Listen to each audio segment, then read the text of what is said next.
নবীজি বলেছেন রমজান মুবারকে মাস আসার সঙ্গে সঙ্গে আল্লাহ রাব্বুল আলামিন তিনি জান্নাতের সমস্ত দরজাগুলি খুলে দেন আর জাহান্নামের সব দরজাগুলি আল্লাহ রাব্বুল আলামিন বন্ধ করে দেন। সুবহানাল্লাহ। আর শয়তানকে শৃঙ্খল দিয়ে বেঁধে ফেলা হয়, শিকল দিয়ে শয়তানের বান্ধা হয়ে যায়। এই হাদিসটা যখনই শোনাই বিভিন্ন জায়গায় লোকেরা বিভিন্ন জায়গায় প্রশ্ন করে, হুজুর কোন তো যে শয়তানরে বান্ধা হয়, কিন্তু রমজান মাসেও তো লোকেরা মদ খায়, মিথ্যা কথা কয়, তাহলে শয়তান বান্ধা থাকলো কেমনে? আমি বলি দেখেন, এরও ব্যাখ্যা আছে। এর ব্যাখ্যা হলো এই, কোন কোন ঘড়ি আছে একবার চাবি দিলে 6 মাস চলে, আর একবার চাবি দিলে 2 বছর চলে, আবার চাবি দিলে লাইফ চলে যায়, এরকমের ঘড়িও আছে। কোন কোন মানুষের শয়তানে এমন চাবি দিছে যে চাবিতে 6 মাস চলে, কোনটায় 10 মাস চলে, কোনটায় বছর চলে। রোজার মাসেও যারা গুনাহ করে শয়তানে এমন চাবি দিছে যে রোজার মাসেও বন্ধ হচ্ছে না। এরা শয়তানের খপ্পরে পড়ে গেছে। আল্লাহ এই চাবি থেকে মুসলমানদেরকে হেফাজত করুন, বলি আমিন। জোরে বলেন আমিন। শয়তান থেকে পানাহ কেউ দিতে পারে না, কোন গভর্নমেন্ট পারবে না। ব্রিটিশ গভর্নমেন্ট পারবে নাকি? American government? কেউ পারবে না। শয়তান থেকে পানাহ দিতে পারে কেবলমাত্র কে? ওই আল্লাহ রাব্বুল আলামিন আমাদেরকে শিখায় দিয়েছেন, শয়তানের ওয়াসওয়াসা থেকে আমার কাছে পানাহ চাও। আউযু বিল্লাহি মিনাশ শাইতানির রাজিম। বিতাড়িত মরদুদ শয়তানের ওয়াসওয়াসা থেকে পানাহ চাই, আল্লাহর কাছে পানাহ চাও।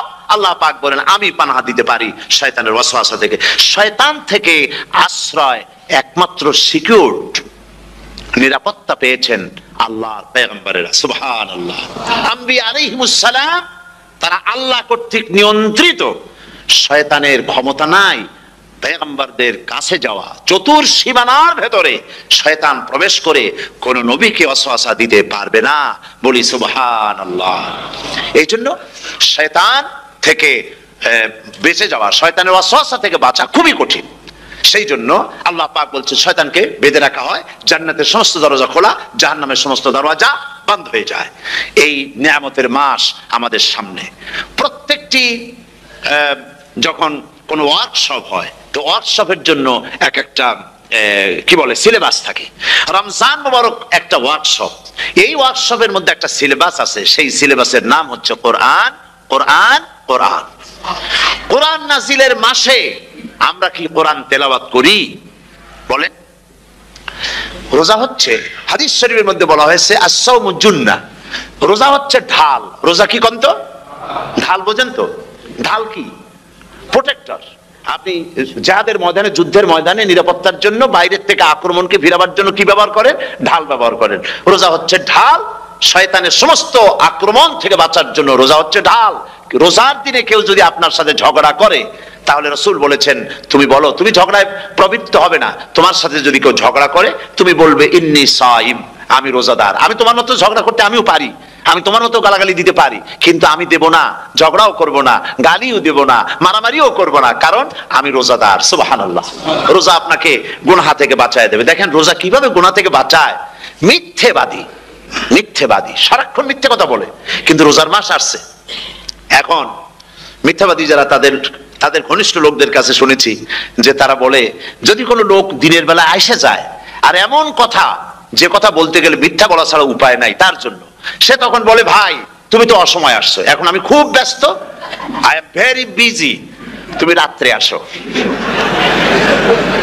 কথা বুঝতে পেরেছেন তো? রোজা হচ্ছে কি? রোজাটা কি বলে? ঢাল। কোন মেয়ে লোকের দিকে চোখ পড়লো, আহা আমি তো রোজাদার, চোখকে সাথে সাথে নিচে নামায় ফেললো। গানের আওয়াজ আসলো, আমি তো রোজাদার, সে গানটা শুনলো না। কাজী সমস্ত গুনাহ থেকে বাঁচার জন্য রোজা একটা বিরাট হাতিয়ার। সুবহানাল্লাহ।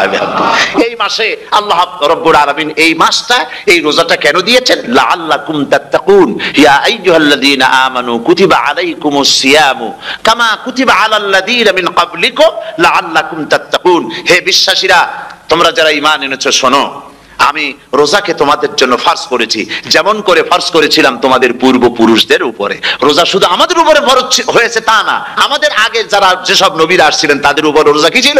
ফরজ ছিল। সুতরাং এই রোজা তোমাদের উপরে ফরজ, এই জন্য লাআল্লাকুম তাত্তাকুন, যাতে করে তোমরা কি হতে পারো? পরেজগার হতে পারো। কি হতে পারো? পরেজগার, মুত্তাকি হতে পারো, আল্লাহকে ভয় করতে পারো। একমাত্র আল্লাহর ভয় মানুষকে ভালো বানাতে পারে। একটা মানুষ জান্নাতে যাওয়ার জন্য, জাহান্নাম থেকে বাঁচার জন্য একটা জিনিস, কয়টা জিনিস বলেন? একটি জিনিস যদি ভেতরে থাকে তাহলে সমস্ত গুনাহ থেকে বাঁচতে পারে, আর একটি জিনিস যদি না থাকে তাহলে এমন কোনো কাজ নাই পৃথিবীতে যা সে করতে পারে না। সেই কাজটার নাম কি? তাকওয়া। সবাই বলেন কাজটার নাম কি? তাকওয়া। যদি ভেতরে আল্লাহ পাকের ভয় থাকে, রব্বুল আলামিন আমাকে দেখছেন, তিনি আমাকে শুনতেছেন, এই ভয় যদি অন্তঃকরণের ভিতরে থাকে তাহলে এই লোকটি কোনো গুনাহের কাজ করতে পারবে না, মিথ্যা বলতে পারবে না, ওজনে কম দিতে পারবে না, খাদ্যে ভেজাল দিতে পারবে না, শয়তানি বদমাশি করতে পারবে না। আর যদি এই জিনিসটির অভাব থাকে, যদি তাকওয়া না থাকে তাহলে সমস্ত অন্যায় কাজ সে করতে পারবে। এই জন্য আল্লাহ রাব্বুল আলামিন বলেন রোজা এই জন্য দান করেছে যাতে করে, রোজার মাস এই জন্য দিলাম লাআল্লাকুম তাত্তাকুন, তোমাদের ভিতরে তাকওয়ার সৃষ্টি হয়। এই ওয়াজ আমি আপনাদের সামনে অনেকবার করেছি। হযরত ওমর রাদিয়াল্লাহু তাআলা আনহু রাতের বেলায় ঘুরতে ঘুরতে দেখেন এক বাড়িতে আলো জ্বলছে, শেষ রাত। এই রাত্রে বাড়িতে আলো জ্বলে কেন? ভাবলেন কোনো অসুখ বিসুখ হলো নাকি। তো উনি কাছে গেছেন, গিয়ে কান পেতে শুনতেছেন। বাড়ির মালিক বুড়ি তার যুবতী মেয়েকে ডেকে বলছে, মা ওঠো, তাড়াতাড়ি ওঠো। কেন? কয় যে সকাল তো হয়ে গেল, দুধ দই এনেছি, আমি দুধ এনে রাখছি, এখন তুমি পরিমাণ মতো সবটা পাত্রে পানি দিয়ে ভরে দাও, তাহলে ওজন বেশি হবে আর আমরা ভালো লাভ করতে পারবো। মেয়ে বলছে, মা তুমি বলো কি, এটা আমার দ্বারা সম্ভব না। কেন সম্ভব নয়? হযরত ওমর এক ফরমান জারি করেছেন, তিনি বলেছেন পানিতে দুধের মধ্যে পানি মিশাতে নিষেধ করেছেন। তাছাড়া রাসূল করিম সাল্লাল্লাহু আলাইহি ওয়াসাল্লাম খাদ্যদ্রব্যে ভেজাল দিতে নিষেধ করেছেন। কাজী হযরত ওমরের এই নির্দেশকে আমি অমান্য করতে পারবো না। মা বলছে, দেখো ওমর এখন তো ঘুমাইতেছে, এত রাত্রে তিনি কি এখানে আসছেন নাকি আমাদের এই কারবার দেখতে, তুমি পানি মিশাও ইচ্ছে মতো। মেয়ে বলছে, মা হযরত ওমর ঘুমাতে পারেন, তার পুলিশেরা, তার গোয়েন্দা বিভাগের লোকেরা ঘুমাতে পারেন, হযরত ওমরের চোখকে ফাঁকি দেওয়া যাবে, হযরত ওমরের পুলিশকে ফাঁকি দেওয়া যেতে পারে, কিন্তু আল্লাহ রাব্বুল আলামিনের চোখকে ফাঁকি দেওয়া যাবে না। আমার পক্ষে সম্ভব নয়, আমি দুধে পানি মিশাতে পারবো না। হযরত ওমর রাদিয়াল্লাহু তাআলা চলে গেলেন, গিয়ে তার ছেলেকে ডেকে বললেন, ছেলে আমি তো এখন বুড়া হয়ে গেছি, আমার বিয়ের বয়স নাই, আমি একটা মেয়ের খোঁজ নিয়ে আসছি, যদি আমার বয়স থাকতো এই মেয়েটার আমি বিয়ে করতাম। সুবহানাল্লাহ, সুবহানাল্লাহ। তো এই মেয়েটা তুমি খোঁজ নাও, যদি বিয়ে না হয়ে থাকে তুমি প্রস্তাব দাও বিবাহের। কি সৌন্দর্য তিনি দেখলেন মেয়েটার মধ্যে, স্বাস্থ্য, রূপ, যৌবন, কি দেখলেন? তাকওয়া। জোরে বলেন না, কি দেখলেন? তাকওয়া। এই তাকওয়া তিনি দেখলেন। এই তাকওয়ার উপরে ভিত্তি করে আমিরুল মুমিনিন, অর্থাৎ পৃথিবীর প্রেসিডেন্ট, খলিফাতুল মুসলিমিন, আমিরুল মুমিনিন হযরত ওমর তার ছেলের জন্য পুত্রবধূ করে তাকে ঘরে নিয়ে আসলেন। সুবহানাল্লাহ। ফায়দা কি হলো? ফায়দা এই হলো, এই মেয়ের গর্ভে যে মেয়ে হলো, সেই মেয়ের গর্ভে ফারুকে সানি হযরত ওমর ইবনে আব্দুল আজিজ রাহমাতুল্লাহ আলাইহির মতো ফারুকে সানি আল্লাহ দান করে দিলেন। সুবহানাল্লাহ বিহামদি। এটার নাম হচ্ছে তাকওয়া। এই তাকওয়ার ব্যাপারে হযরত ওমর রাদিয়াল্লাহু তাআলা আনহু তিনি হযরত কাব বিন উবাই রাদিয়াল্লাহু তাআলা আনহুকে জিজ্ঞেস করেছিলেন যে তাকওয়ার একটা ব্যাখ্যা আপনি কি আমাকে বলতে পারেন, তাকওয়ার ব্যাখ্যাটা কি? তিনি বলেন, হ্যাঁ পারি। কি ব্যাখ্যা? তিনি বলেন যে দেখুন, তাকওয়ার ব্যাখ্যা হচ্ছে এই যে সংকীর্ণ একটি রাস্তা, সরু ন্যারো একটা রোড, এই ন্যারো রোডের দুই দিকে আছে কাঁটাযুক্ত লতা পাতা, এই কাঁটাযুক্ত লতা পাতার মধ্য দিয়ে এই সরু রাস্তা দিয়ে আপনি যখন যাবেন তো কিভাবে যাবেন? হযরত ওমর বললেন, আমার জামা কাপড় এইভাবে খুব আটোসাটো করে আমরা যাব, যাতে করে গায়ের চামড়াও না ছেড়ে আমার জামাও যাতে না ছিঁড়ে যায়। হযরত কাব বিন উবাই রাদিয়াল্লাহু তাআলা আনহু বলছেন এটার নামই হচ্ছে তাকওয়া। এটার নাম কি? তাকওয়া।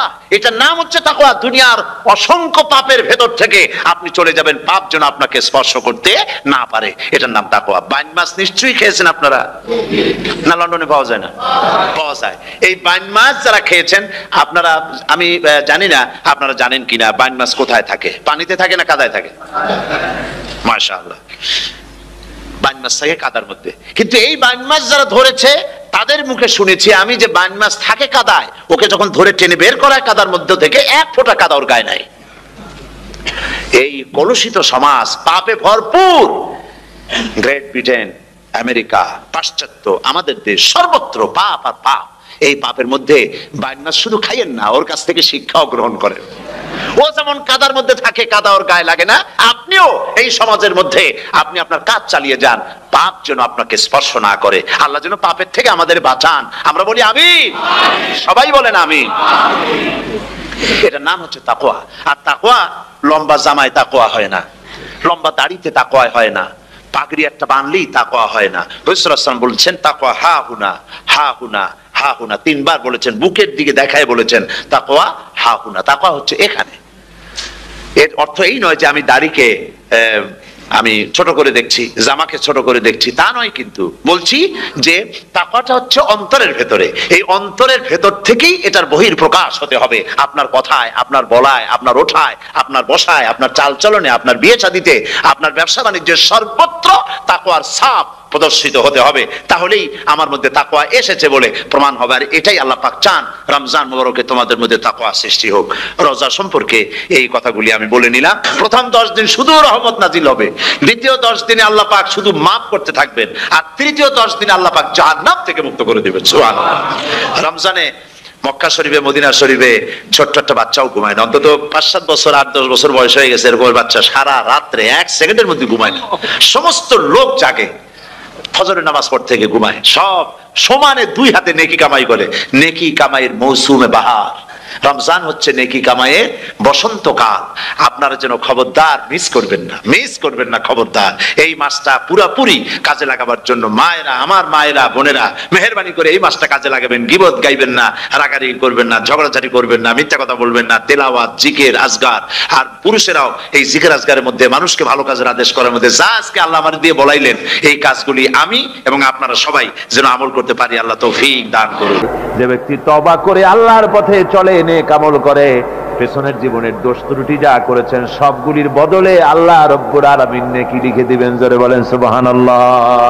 তার মানে কি? তার মানে হচ্ছে জীবনে যত অপরাধ করেছিল, তওবা করে যখন ভালো কাজ করবে, আর পেছনের কথাগুলি যখন মনে করবে গভীর রাত্রে, আল্লাহ আমি এই ধরনের পাপ করেছিলাম, চুরি করেছি, ডাকাতি করেছি, জেনা করেছি, মদ খেয়েছি, মিথ্যা কথা বলেছি, এই সব কথা বলে যত অনুশোচনা করবে আর অনুতপ্ত হবে, চোখ দিয়া যত পানি পড়বে, নতুন নতুন করে তার আমল নামে আল্লাহ নেকি লিখতে থাকবেন। জোরে বলেন সুবহানাল্লাহ। রব্বুল আলামিন তার বান্দাকে এত ভালোবাসেন। একজন সাহাবী কতগুলি পাখির বাচ্চা নিয়ে রাসূলের কাছে হাজির হয়েছেন। আল্লাহর নবী বলেন, এই পাখির বাচ্চাগুলি আনলা কেন? সাহাবী বলেন, হুজুর এই পাখির বাসাটা ভেঙে গিয়েছিল, বাচ্চাগুলি যখন ধরলাম ওর মা আমার মাথার উপরে ঠোকরাতে লাগলো, সে নিজের জীবনের মায়াকে উপেক্ষা করে বাচ্চাগুলিকে হেফাজত করার জন্য আমার উপরে ঝাঁপিয়ে পড়লো। আমি নিয়ে এসেছি এখানে, এই দেখুন ঘরের মধ্যে ঢুকেছে, এখানে ওই পাখিটা এসেছে। আমি রাসূলকে দেখাতে এলাম প্রাণী জগতে মায়ের সন্তানের প্রতি কত মায়া, সেটা দেখাতে এলাম। আল্লাহর নবী বলেন, ও সাহাবী, প্রাণী জগতে সন্তানের প্রতি মায়ের কতটুকু মহব্বত তুমি তাই আমাকে দেখাতে এসেছো। শোনো, এই প্রাণী জগতে সন্তানের প্রতি মায়ের যত মহব্বত, তার চাইতে লক্ষ কোটি গুণে বেশি মহব্বত বান্দার প্রতি আল্লাহ রব্বুল আলামিনের। মহব্বতকে, করুণাকে, রহমতকে, ভালোবাসাকে 100 ভাগ করা হয়েছে। 100 ভাগ করে 99 ভাগ আল্লাহ নিজের কাছে রেখেছেন, আর একটা ভাগ তামাম পৃথিবীর প্রাণী জগতে আল্লাহ ছড়াই দিয়েছেন।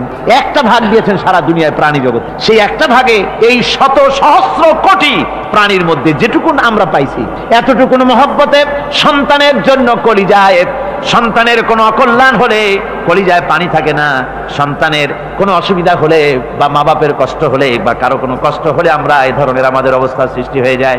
1 ভাগ তামাম পৃথিবীর সমস্ত প্রাণী জগতে ছড়ায় দেওয়ার পর আমাদের অবস্থা যদি এই হয়, তাহলে 99 ভাগ রহমত যার কাছে, বান্দার প্রতি তার মহব্বত কতখানি।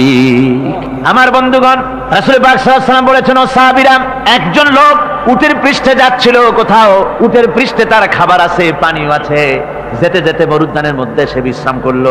ঘুমের থেকে জেগে দেখে উট নাই, খাবার নাই, পানিও নাই। বড় লোকটা কেমন পেরেশান হয়। সাহাবীরা বলেন, হুজুর উট হচ্ছে মরুভূমির জাহাজ, উট হারায় গেছে, টাকা পয়সা যা ছিল, খাদ্য খাবার ছিল, সব চলে গেছে, এর থেকে পেরেশানি তো আর কিছুই হয় না। হুজুর বলেন, লোকটা খানিকক্ষণ চিন্তা ভাবনা করতে করতে কিছুক্ষণ পর দেখলো উট ফিরে এসেছে, সমস্ত টাকা তার ওই খাদ্য আর পানিও নিয়ে হাজির হয়ে গেছে। বলো কেমন খুশি হয়। হুজুর, হযরত সাহাবীরা বলেন, হুজুর এর থেকে খুশি আর কি হতে পারে, লোকটার দিল তো ভরে যাবে। আল্লাহর নবী বলেন, ও সাহাবীরা, কোন বান্দা যদি আল্লাহর থেকে নাফরমান হয়ে যায়, নামাজ ছেড়ে দেয়, জিনা, ব্যভিচার, বদমাশি, নাফরমানিতে যদি যখন লিপ্ত হয়ে যায়, উঠারা ব্যক্তি উট পাওয়ার জন্য যেমন পেরেশানি বোধ করে, আল্লাহ রাব্বুল আলামিন তার ওই নাফরমান বান্দার জন্য আল্লাহ রাব্বুল আলামিন ফিরে আসার জন্য আল্লাহ রাব্বুল আলামিন চান।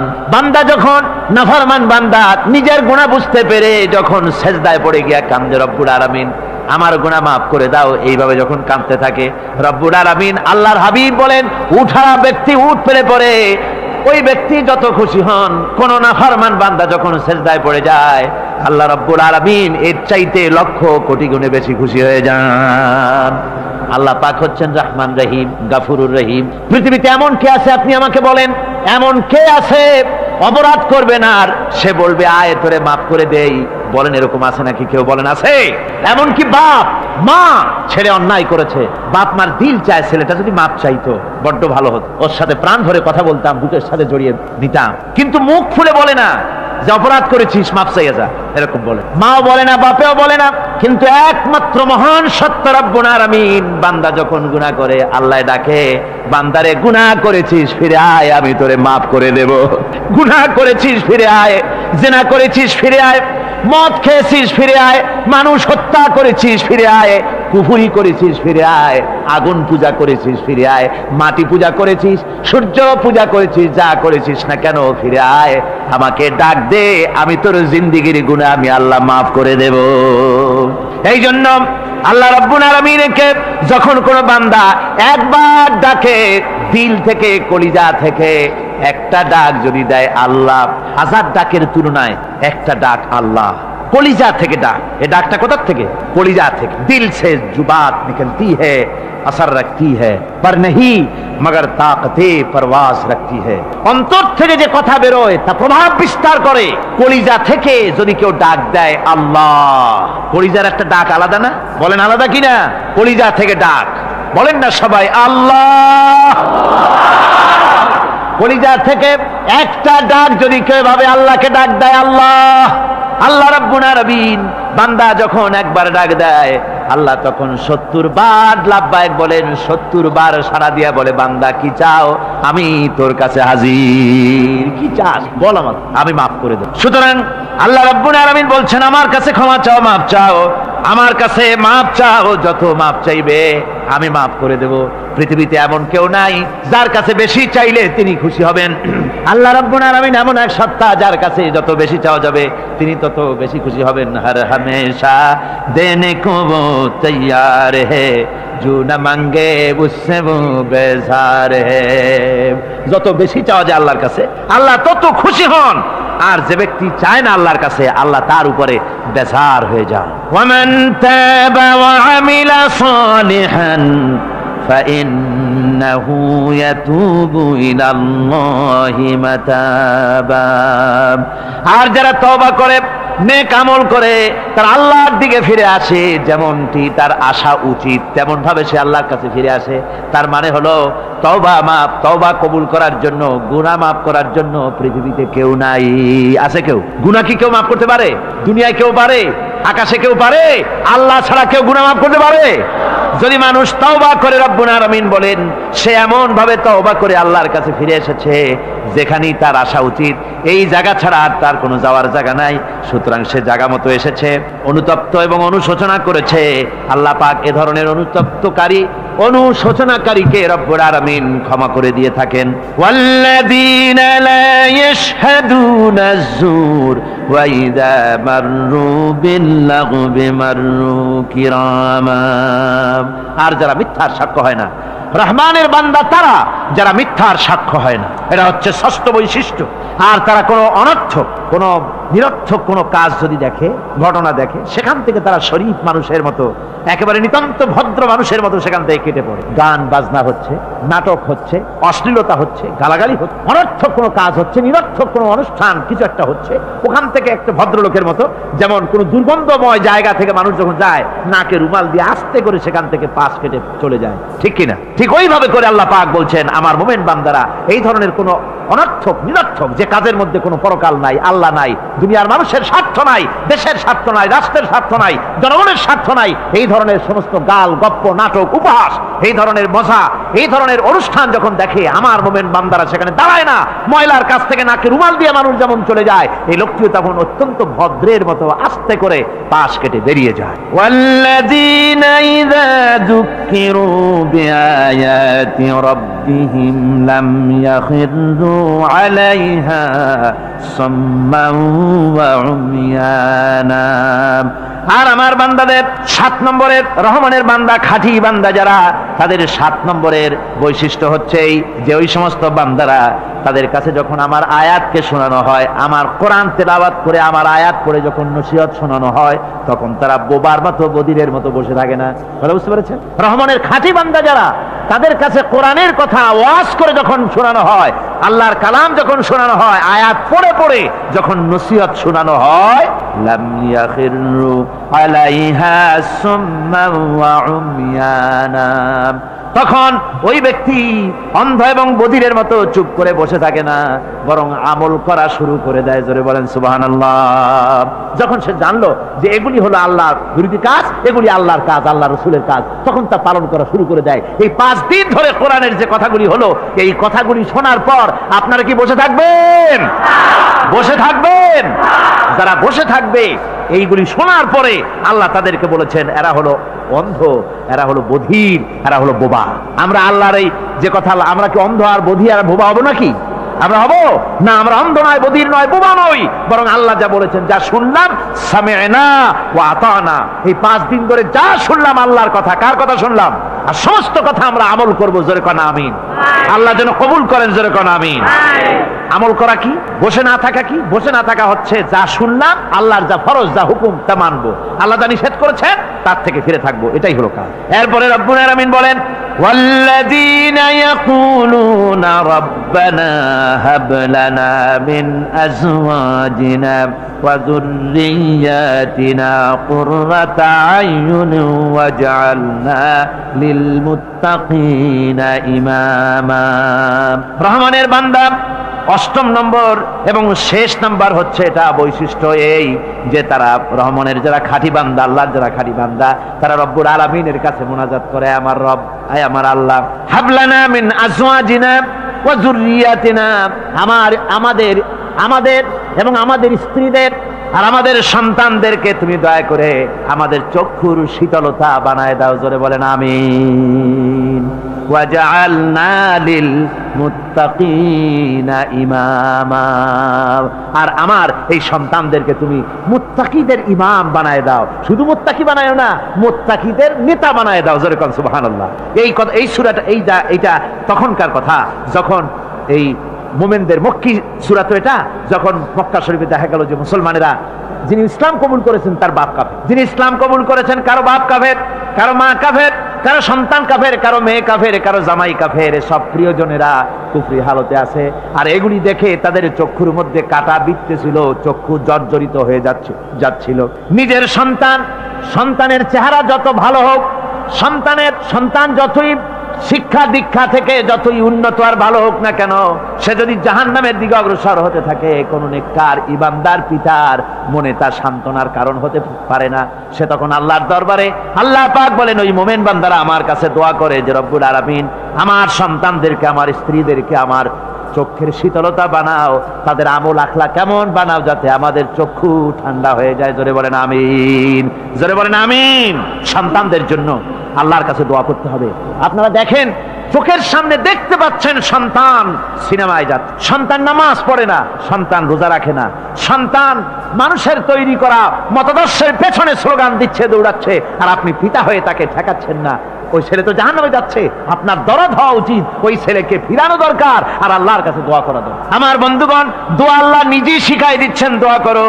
পড়েন আমার সাথে, রব্বানা হাব লানা মিন আজওয়াজিনা ওয়া যুররিয়্যাতিনা কুররাতা আয়ুনিন ওয়াজআলনা লিল মুত্তাকিনা ইমামা। উলাইকা ইউজসাউনাল গুরফাতা বিমা সাবারু ওয়া ইউলাক্কাউনা ফিহা তাহিয়াতান ওয়া সালামা। আল্লাহ পাক বলেন এই সব লোকদের জন্য তারা যে সবর করেছিল সেই সবরের কারণে আমি তাদের উত্তম জাযা দান করব। আর তাদের জন্য ফেরেশতারা চতুর্দিক থেকে ফেরেশতারা তাদের জন্য সম্বোধন করবে, তাদেরকে সম্বর্ধনা দিবে, ফেরেশতারা তাদের সম্বর্ধনা দিবে। ওয়াল মালাইকাতু ইয়াদখুলুনা আলাইহিম মিন কুল্লি বাবিন সালামুন আলাইকুম বিমা সাবারতুম ফানি'মা উকবাদ-দার। চতুর্দিক থেকে ফেরেশতারা আসতে থাকবে আর তারা সালাম দিতে থাকবে, তাদেরকে সম্বর্ধনা দেবে বেহেশতীদেরকে, আর বলবে তোমাদের জন্য এই পরকালের এই ঘরটাই জায়গাটা কতই না উত্তম করে আল্লাহ তৈরি করে রেখেছেন। বলেন সুবহানাল্লাহ। সালামুন আলাইকুম। আল্লাহ বলছেন উলাইকা ইউজসাউনাল গুরফাতা বিমা সাবারু, তোমরা যে সবর এখতিয়ার করেছিলে সেজন্য আজকে তোমাদের জন্য আমি এই বিরাট নিয়ামত তোমাদের জন্য রেখেছি। দিনকে চালু করতে গেলে, ইসলামী আন্দোলন করতে গেলে বিপদ আসে, আর সেই বিপদে সবর এখতিয়ার করতে হয়। কত ভয় আসে, লোভ আসে, কত কিছু আসে, এগুলিকে উপেক্ষা করে যারা ইসলামী আন্দোলনের জন্য নফসের খাহেশকে, আরামকে হারাম করে দিয়ে আন্দোলনে যারা ঝাঁপিয়ে পড়তে পারে তাদের জন্য আল্লাহ পাক এই সমস্ত নিয়ামত রেখে দিয়েছেন। কুল মা ইয়াবাউ বিকুম রাব্বি লাউলা দুআউকুম ফাকাদ কাযাবতুম ফাসাউফা ইয়াকুনু লিজামা।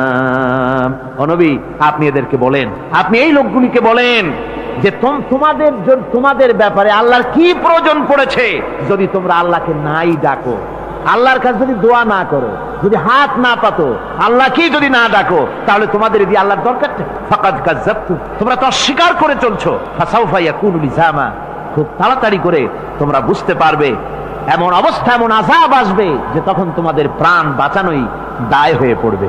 আমার বন্ধুগণ, একটা মানুষের সাথে মানুষও সৃষ্টি আর পাথরও সৃষ্টি, পাথরও একটা মাখলুক, মানুষও মাখলুক। পাথরের সাথে মানুষের পার্থক্য কোথায়? পাথর আল্লাহর দরবারে হাত তুলতে পারে না, আল্লাহকে ডাকতে পারে না, মোনাজাত করতে পারে না। মানুষ ডাকতে পারে, হাত তুলতে পারে, তার হাত দেওয়া আছে। মানুষ হয়ে যদি আল্লাহর দরবারে হাত তুলতে না পারলেন, চোখের পানি যদি না ফেলতে পারলেন, আল্লাহ পাক বলছেন ও নবী বলে দেন, আপনি বলুন তোমাদের দিয়ে কি প্রয়োজন আল্লাহর? লাউলা দুআউকুম, তোমরা যদি সেই আল্লাহকে যদি না ডাকো, যদি তার কাছে হাত না তোলো, তাহলে তোমাদের দিয়ে আল্লাহর দরকারটা কি? তোমাদেরকে রব্বুল আলামিন তৃণখণ্ডের মতো উড়িয়ে দিবেন, কোন মর্যাদা থাকবে না আল্লাহর কাছে। সুতরাং মর্যাদা পেতে হলে আল্লাহকে ডাকতে হবে, আল্লাহর কাছে চাইতে হবে। এভাবে করে আল্লাহ পাক তার বান্দাদেরকে নির্দেশ করছেন। আমার বন্ধুগণ, এই মোট 8টি বৈশিষ্ট্য ইসলামের আপনার মোমেন বান্দাদের জন্য, রহমানের খাঁটি বান্দাদের জন্য এই 8টি বৈশিষ্ট্য আল্লাহ পাক দান করেছেন। এই 8টি বৈশিষ্ট্য যেন আল্লাহ পাক আমাদের মধ্যে দান করে দেন। জোরে বলেন আমিন, আরো জোরে বলেন আমিন। 8টি বৈশিষ্ট্যের জন্য আল্লাহ পাক বেহেশত রেখেছেন। 8টি বেহেশত কয়টি? এই 8টি বেহেশতের দরওয়াজা আল্লাহ যেন আমাদের জন্য কিয়ামতে খুলে দেন। জোরে কোন আমিন। আমার ভাইরা, আল্লাহ রাব্বুল আলামিন এই কোরআন যে নাজিল করেছিলেন, এই কোরআন দিয়ে এই ধরনের নৈতিক গুণে গুণান্বিত একটা জনসমষ্টি তৈরি করেছিলেন আল্লাহর হাবিব জনাবে মুহাম্মদ রাসূলুল্লাহ সাল্লাল্লাহু আলাইহি ওয়াসাল্লাম। আর সেই জনসমষ্টি দিয়ে রাসূল পাক সাল্লাল্লাহু আলাইহি ওয়াসাল্লাম একটি ইসলামী কল্যাণমূলক রাষ্ট্র তৈরি করেছিলেন। রাসূলুল্লাহ কি করেছিলেন? একটা রাষ্ট্র, এই যা বললাম, এই 5 দিন ধরে যা বললাম, এই সব গুণাবলী দিয়ে, এই সব বৈশিষ্ট্য দিয়ে রাসূলুল্লাহ একটা জনগোষ্ঠী তৈরি করেছিলেন। সেই জনগোষ্ঠী নিয়ে মক্কি জিন্দেগি থেকে রাসূলুল্লাহ মদিনায় আসলেন। আর মদিনায় এসে রাসূলুল্লাহ এখন রাষ্ট্রপ্রধান হয়ে গেলেন। কি হয়ে গেলেন? রাষ্ট্রপ্রধান, প্রেসিডেন্ট হয়ে গেলেন। রাসূলুল্লাহ আজকে প্রেসিডেন্ট, রাষ্ট্র হলো। আর কোরআন দিলেন সংবিধান হিসাবে, শাসনতন্ত্র হিসাবে। আল্লাহর নবী বললেন, আজকে আমি দেশবাসীকে এমন একটা কনস্টিটিউশন, এমন একটি সংবিধান দেশবাসীকে আমি দিলাম, যেই সংবিধানের বদৌলতে সমাজে আর চুরি থাকবে না, ডাকাতি থাকবে না, জেনা থাকবে না, ব্যভিচার থাকবে না। এর বদৌলতে মানুষ এখন দরজা খুলে ঘুমাতে পারবে, আর কোনো অশান্তি থাকবে না, চুরি হবে না, ডাকাতি হবে না, নারী ধর্ষণ হবে না, হত্যা হবে না, আরামের জমিন হয়ে যাবে, আর মানুষ শান্তিতে বসবাস করতে পারবে। হুজুর বললেন, খায়রুল কুরুনি কারনি, সর্বশ্রেষ্ঠ যুগ হচ্ছে আমার যুগ। আমার বন্ধুগণ, কোরআনের সমাজই ছিল পৃথিবীর সর্বশ্রেষ্ঠ সমাজ। সেই সমাজ ব্যবস্থাকে আমরা ভুলে গিয়েছি। আজকে সমাজতন্ত্র ব্যর্থ হলো কেন? কমিউনিজম ব্যর্থ হলো কেন? ব্যর্থ হওয়ার একমাত্র কারণ হলো তারা মানুষকে খেতে দিতে পারে নাই, পড়তে দিতে পারে নাই। পুঁজিবাদও ব্যর্থ, সমাজতন্ত্র ব্যর্থ। আসলে ওরা বলেছে আমরা সবাইকে সমান করে দেব, খাইতে দেব, পড়তে দেব, কাপড় দেব, চোপড় দেব, ওষুধ দেব, তোমাদের মৌলিক অধিকার, মৌলিক প্রয়োজন মিটাবো, এগুলি সব তারা বলেছে। কিন্তু মৌলিক প্রয়োজন মিটাতে পারে নাই। 70 বছর যেতে পারল না, বিদায় হয়ে গিয়েছে। মৌলিক প্রয়োজন মিটাতে পারে শুধুমাত্র কোরআন। কে মিটাতে পারে? জোরে বলেন, কে পারে? কোরআন পারে মানুষের মৌলিক প্রয়োজন মিটাতে। তাই এই কোরআনে কারীমকে আল্লাহ রাব্বুল আলামিন অবতীর্ণ করলেন, আর কোরআন দিয়ে রাসূল পাক সাল্লাল্লাহু আলাইহি ওয়াসাল্লাম একটা সমাজ তৈরি করলেন। এমন সমাজ যেখানে রাষ্ট্রপ্রধানের পেট ফুলে উঠলো না খাইয়া, রাষ্ট্রপ্রধানের বিরাট বিল্ডিং উঠলো না, বিদেশে টাকা জমা হলো না। আজকে আমরা দেখি পৃথিবীতে কত জায়গায় রাষ্ট্রপ্রধান নিজের ছেলেবেলে নাই, হাওলাত করা ছেলে একটা, তাও যদি এত টাকা পয়সা বিদেশে জমা করে, তাহলে মানুষেরা মন্তব্য করে যদি নিজের ছেলে থাকতো তাহলে তো গোটা বাংলাদেশ বিদেশি ব্যাংকে জমা দিয়ে দিত। ইসলাম পৃথিবীতে এসেছে মানুষকে এমন এক শান্তির বিধান দিতে। রাষ্ট্রপ্রধান মুহাম্মদ রাসূলুল্লাহ সাল্লাল্লাহু আলাইহি ওয়াসাল্লাম মানুষ খাবার পেয়েছে, দরজা খুলে ঘুমাবার সুযোগ পেয়েছে। আজ হযরত আবু হুরায়রা রাদিয়াল্লাহু তাআলা আনহু বলেন, আমি রাসূলুল্লাহর কাছে গেলাম, হুজুরকে গিয়ে সালাম করলাম। আল্লাহর নবী সালামের জবাব দিলেন, কিন্তু দেখতে পেলাম মুখ নড়ে, আওয়াজ বেরোলো না। কারণ কি? কাছে গিয়ে দেখি নবীজি ক্ষুধার যন্ত্রণায় কথা বলতেছেন, আওয়াজ বেরোতেছে না। এত ক্ষুধা লেগেছে আল্লাহর নবীর। 2-4 দিন চলে গেছে, খাবার নাই। রাসূলুল্লাহ সমস্ত গনিমতের মাল, যাকাত সদকার মালগুলি, খাদ্য দ্রব্যগুলি দুহাতে বিতরণ করেছেন। নিজের পেটে খাবার নাই, মানুষকে দিতেছেন। দিতে দিতে এশার নামাজ পড়ে নবীজি ঘরের মধ্যে প্রবেশ করে হযরত আয়েশা সিদ্দিকা রাদিয়াল্লাহু তাআলা আনহাকে ডেকে বলেন, আয়েশা রে, সারাদিন কষ্ট করেছি, দারুণ ক্ষুধা লেগেছে, তাড়াতাড়ি করে কিছু খাবার আমারে এনে দাও। হযরত আয়েশা হুজুরের ক্ষুধার্ত শ্রান্ত ক্লান্ত চেহারার দিকে তাকাইয়া হযরত আয়েশা কেঁদে ফেলেছেন। হযরত মা আয়েশা কাঁদেন আর বলেন, ইয়া রাসূলুল্লাহ, হে আল্লাহর নামের কসম করে বলি, আমি আয়েশার ঘরে কোনো পানি ছাড়া কোনো খাবার নাই। এই ছিল রাসূলের আদর্শ। রব্বানা যালামনা আনফুসানা ওয়া ইন লাম তাগফির লানা ওয়া তারহামনা লানাকুনান্না মিনাল খাসিরিন। সবাই পড়েন, রব্বানা যালামনা আনফুসানা ওয়া ইন লাম তাগফির লানা ওয়া তারহামনা লানাকুনান্না মিনাল খাসিরিন। রব্বানা যালামনা আনফুসানা ওয়া ইন লাম তাগফির লানা ওয়া তারহামনা লানাকুনান্না মিনাল খাসিরিন। রব্বুল আলামিন প্রচন্ড ঠান্ডাকে উপেক্ষা করে হাজার হাজার নারী পুরুষ স্টেপনি গ্রিন স্কুলে আল্লাহ তোমার কোরআন শোনার জন্য, তোমার নবীর হাদিস শোনার জন্য দীর্ঘক্ষণ বসে আছেন। এতক্ষণ আমরা যে আলোচনা করলাম, দরুদ ও সালাম পড়লাম, মেহেরবানি করে সওয়াবটুকুন রাসূল করিম সাল্লাল্লাহু আলাইহি ওয়াসাল্লামের রূহ মোবারকে পৌঁছায় দাও। তামাম পৃথিবীর মাটির নিচে যত মুমিন মুমিনাত শুয়ে আছেন, আল্লাহ তাদের আরওয়ার পরে সওয়াব পৌঁছায় দাও। রব্বুল আলামিন আমরা সবাই মিলে আজকে দোয়া করি, আমাদের মধ্য থেকে আমাদের আব্বা জান আর আমাদের মা যাদের মারা গেছে, কবরগুলিকে জান্নাতের টুকরায় পরিণত করে দাও। রব্বির হামহুমা কামা রাব্বায়ানি সগীরা। সবাই পড়েন, রব্বির হামহুমা কামা রাব্বায়ানি সগীরা। হে আল্লাহ তাআলা, আত্মীয় স্বজন যদি বিদেশে থাকে, টেলিফোনে খোঁজ খবর পাওয়া যায়, চিঠি দিয়েও 6 মাস 1 বছরের খোঁজ খবর নেওয়া যায়, কিন্তু আমাদের মা বাপ যাদের দুনিয়া থেকে বছরের পর বছর হলো বিদায় হয়ে গেছে, টেলিফোন বা চিঠিপত্রের কোনো সিস্টেম নাই, কোনো কায়দা নাই, কোন হালতে কবরে আছে জানি না। আল্লাহ তুমি দয়া করে আমাদের বাপজান যাদের মারা গেছে, আল্লাহ কবরটারে বেহেশত বানাইয়া দাও। রব্বুল আলামিন জনম দুঃখিনী মা, আমাদের মা যাদের মারা গেছে, 10টা মাস পেটের মধ্যে থেকে মাকে হাঁটু দিয়ে, পাও দিয়ে, মাথা দিয়ে, গুতা দিয়ে কষ্ট দিয়েছি। আবার মা ডেলিভারিতে নিদারুণ কষ্ট করেছেন, যা মা ছাড়া কেউ বুঝবে না। এরপরে 2.5 বছর পর্যন্ত মায়ের বুকের দুধ চুষে চুষে খেয়ে মাকে বিরক্ত করেছি। পেশাব পায়খানা করে মাকে কষ্ট দিয়েছি। আল্লাহ তাআলা আমাদের মা বাপ অনেকেরই গরিব ছিল, খাট নাই, বিছানা নাই, তোষক ছিল না, কোনো রকম করে আল্লাহ তাআলা বিছানায় শোয়া থাকতো, পেশাব করে ছেলে মেয়ে পেশাব করে বিছানা ভিজাই দিয়েছে। মা নিজে আঁচলটা ভিজা আঁচলের উপরে শুয়ে ছেলেকে মেয়েকে বুকের উপরে করে সারাটা রাত কাটাই দিয়েছে। এই মা যার দুনিয়া থেকে বিদায় হয়ে গিয়েছে, আল্লাহ দয়া করে কবরটাকে জান্নাতের টুকরা বানাইয়া দাও। আল্লাহ তাআলা আমাদের মা বাপ যাদের মারা গেছে তাদের উপর তোমার রহমত নাজিল করো। আমাদের দাদা দাদি নানা নানি আত্মীয় স্বজন পাড়া প্রতিবেশী যারা মারা গেছে তাদের উপরে রহম করো রব্বুল আলামিন। আল্লাহ তাআলা আমরা যারা হাত তুলেছি, তোমার বান্দা বান্দিরা হাত তুলেছে, তুমি আরশে আজিম থেকে একটু তাকায় দেখো। আমরা কোন রাজা বাদশার কাছে হাত তুলি নাই, আমরা কোন প্রধানমন্ত্রী প্রেসিডেন্টের কাছে হাত তুলি নাই, কোন পীর বুজুর্গের কাছে হাত তুলি নাই, আমরা হাত তুলেছি শাহনশাহ রব্বুল আলামিনের দরবারে। রব্বুল আলামিন আমরা যতগুলি লোক হাত তুলেছি এর মধ্যে জিনাকার থাকতে পারে, মদখোর থাকতে পারে, বেনামাজি থাকতে পারে, সুদখোর থাকতে পারে। আল্লাহ কত রকমের গুনাহ করে আমরা হাত তুলেছি। আল্লাহ তুমি যদি দয়া করে আজকে আমাদের এই লোকগুলি কি তোমার বান্দা বান্দি গুলারে যদি মাফ করে দাও, আকাশের জমিনে এমন কেউ নাই যার কাছে তোমার জন্য কৈফিয়ত দেওয়া লাগে। রব্বুল আলামিন দয়া করে আমাদের জিন্দেগির গুনাহ মাফ করে দাও। আল্লাহ তাআলা আমার মা বোনেরা কষ্ট করে এই ঠান্ডাকে উপেক্ষা করে যারা এসেছেন, আল্লাহ তুমি মা বোনদের হায়াত দারাজ করে দাও, মা বোনদেরকে পর্দায় থাকার তৌফিক দিয়ে দাও। আয় আল্লাহ মা বোনদের এমন জীবন যাপন করার তৌফিক দাও যাতে করে কিয়ামতে হযরত আয়েশা, হযরত খাদিজা, হযরত ফাতেমার সঙ্গে হাসর নসিব হয়ে যায়। আল্লাহ যে সমস্ত মা বোনদের বিয়ে হয়েছে বাচ্চা হয় নাই, আল্লাহ তুমি তাদেরকে নিঃসন্তানীকে বাচ্চা দিয়ে দাও। যাদের মেয়ে বড় হয়েছে বিয়ে দিতে পারে না, বিয়ের বন্দোবস্ত করে দাও রব্বুল আলামিন। মা বোনদের যাদের রোগ আছে ব্যাধি আছে, আল্লাহ দয়া করে সব অসুখ মাফ করে দাও। আল্লাহ আমরা যারা হাত তুলেছি ঋণগ্রস্তদের ঋণ পরিশোধের তৌফিক দান করে দাও। আল্লাহ তাআলা অসুখ বিসুখ যাদের আছে মাফ করে দাও। যারা নাকি হালাল ব্যবসা করে হালাল ব্যবসা বরকত দিয়ে দাও।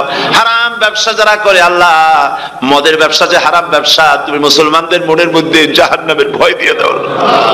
আল্লাহ মদের ব্যবসার মতো জঘন্য ব্যবসা থেকে মুসলমানদের বাঁচাও আল্লাহ। আল্লাহ রব্বুল আলামিন জিনা থেকে বাঁচাও, সুদ থেকে বাঁচাও, ঘুষ থেকে বাঁচাও। এই পবিত্র রমজান মাস আসতেছে, কাদের তুমি মাফ করবে তুমি জানো। আল্লাহ এই রমজানের বরকত থেকে আমরা যেন মাহরুম না হয়ে যাই। আল্লাহ তোমার বান্দা বান্দি আমরা যারা হাত তুলেছি এমন রোজা রাখার তৌফিক দাও যাতে তুমি খুশি হও বাবু। আমাদের কান্দার তৌফিক দাও, সেহরি ভালোভাবে সেহরি করা, তোমাকে খুশি করার জন্য ইফতার করা, তোমার খুশির জন্য রোজা রাখা, তেলাওয়াত করা, সিজদা দেওয়া, নামাজ পড়া, জিকির করা, আল্লাহ তাআলা এগুলি বেশি বেশি করে করার তৌফিক আমাদেরকে দান করে দাও আল্লাহ রব্বুল আলামিন। এই মাহফিলের ভিতরে বহু মানুষ আছে জীবনে কাবা শরীফ চোখে দেখে নাই, জীবনে তোমার হাবিবের রওজা চোখে দেখে নাই। আজকে একটা দোয়া করি তোমার কাছে, আমার মা বোনের আর ভাইরা যারা হাত তুলেছে, আল্লাহ তুমি দয়া করে মেহেরবানি করে জীবনে অন্তত একটা বার কাবা শরীফ চোখে দেখার তৌফিক দিয়ে দিও। জীবনে একটা বার রাসূল করিম সাল্লাল্লাহু আলাইহি ওয়াসাল্লামের রওজা মোবারকে যাওয়ার তৌফিক দিও রব্বুল আলামিন। অন্তত তামাম জিন্দেগির ভিতরে একটা রাতে তোমার হাবিবের সঙ্গে স্বপ্নে জিয়ারতের তৌফিক দিয়ে দিও রব্বুল আলামিন। তোমার হুকুম আর রাসূলের হুকুম মেনে চলার তৌফিক আমাদের দান করো। হে আল্লাহ তাআলা ইসলামিক ফোরাম ইউরোপ এই প্রোগ্রামের আয়োজন করেছেন, হাজার হাজার নরনারী কথা শুনতে এলো। আল্লাহ তুমি ইসলামিক ফোরামকে কবুল করে নাও, ওয়াইউমিকে কবুল করে নাও। ইসলামের কাজ এখানে যারাই করেন আল্লাহ সকলকে তোমার দরবারে মঞ্জুর করে নাও রব্বুল আলামিন। ইসলামের বিরোধিতা করে যারা, যারা বুঝতে পারে না, না বুঝে করে অথবা বুঝে করে, ইসলামী আন্দোলন নেত্রীর বিরুদ্ধে মিথ্যা অপপ্রচার চালায়, হাবিজাবি গালাগালি করে, ইসলামের পথে বাধা দেয়, আল্লাহ দয়া করে তাদের হেদায়েত নসিব করে দাও। আল্লাহ দয়া করে তাদের হেদায়েত নসিব করে দাও। আল্লাহ দয়া করে তাদের হেদায়েত নসিব করে দাও রব্বুল আলামিন। বাংলাদেশ থেকে আমাদের হাজার হাজার লাখ লাখ মুসলমান নরনারী বিদেশে চাকরি করার জন্য, ব্যবসা করার জন্য এসেছে। আল্লাহ চাকরি করতে এসে, ব্যবসা করতে এসে যেন ঈমান নষ্ট কারো না হয়। আল্লাহ সকলের ঈমান মজবুত রাখার তৌফিক দান করে দাও। আয় আল্লাহ তোমার কাছে একটা দোয়া করি, জাহান্নামের আগুন 3000 বছর বসে উত্তপ্ত করেছো, জাহান্নামের আগুনে আমরা জ্বলতে পারবো না বাবা, জাহান্নামের আগুন আমাদের জন্য হারাম করে দাও আল্লাহ। আল্লাহুম্মা আজিরনা মিনান নার, সকলে পড়েন আমার সাথে, আল্লাহুম্মা আজিরনা মিনান নার, আল্লাহুম্মা আজিরনা মিনান নার ওয়া আদখিলনাল জান্নাতা মাআল আবরার। আল্লাহ তাআলা এই মানুষগুলি, এদের সাথে আমার কোনো আত্মীয়তার সম্পর্ক নেই, এদের সাথে আমার কোনো রক্তের সম্পর্ক নাই। এই মানুষগুলি, মা বোনেরা, ভাইয়েরা, আমাকে তারা ভালোবাসেন দ্বীনের জন্য, আমি তাদেরকে ভালোবাসি দ্বীনের জন্য। আল্লাহ এই ভালোবাসা যেন দুনিয়ায় শেষ না হয়, এই ভালোবাসা দিয়ে যেন কিয়ামতের দিন আমরা এক জান্নাতে থাকতে পারি, এই তৌফিক তুমি আমাদেরকে দান করে দিও আল্লাহ তাআলা। तमाम পৃথিবীর মুসলমানদের উপরে তোমার রহমত নাজিল করো, বাংলাদেশের উপরে রহমত নাজিল করো, চেচনিয়া বসনিয়ার উপর রহম করো আল্লাহ। চেচনিয়ার মুসলমানদের দেখার কেউ নাই তুমি ছাড়া বাবু, তুমি রক্ষা করো। রাশিয়াকে দুর্বল করে দাও, চেচনিয়ার মুসলমানদেরকে আজাদ করে দাও, কাশ্মীরকে আজাদ করে দাও, দুনিয়ার সমস্ত স্বাধীনতাকামী মুসলমানদেরকে স্বাধীন বানায় দাও আল্লাহ তাআলা। নতুন শতাব্দীতে মুসলমানদেরকে আর মেরো না আল্লাহ। আমরা বুঝতে পেরেছি আমরা নাফরমান, সেই জন্য তুমি রাগ করেছো, সেই জন্য তুমি আমাদের মারতেছো, কাফের দিয়ে মারতেছো আল্লাহ। আল্লাহ তুমি আমাদেরকে মাফ করে দাও, নতুন শতাব্দীতে ইসলামের বিজয় দিয়ে দাও আল্লাহ। বিজয়ের আমরা তো আশাও করতে পারি না, যেহেতু আমরা গুনাহগার। সাহাবায়ে কিরামদের সেই কোয়ালিটি আমাদের মধ্যে নাই আল্লাহ। তুমি দয়া করে তোমার হাবিবের সাদকায় নতুন শতাব্দী, ইসলামের শতাব্দী আল্লাহ তুমি দয়া করে বানাই দিও আল্লাহ রব্বুল আলামিন। আমি জানি না কে কোন দুঃখ নিয়ে এখানে এসেছে, আমি সকলকে কয়েক সেকেন্ড ছেড়ে দিলাম, মাথা নিচু করে চক্ষু বন্ধ করে আল্লাহর কাছে আপনাদের মনের কথাটা বলেন, আল্লাহ পাক দোয়া কবুল করবেন ইনশাআল্লাহ।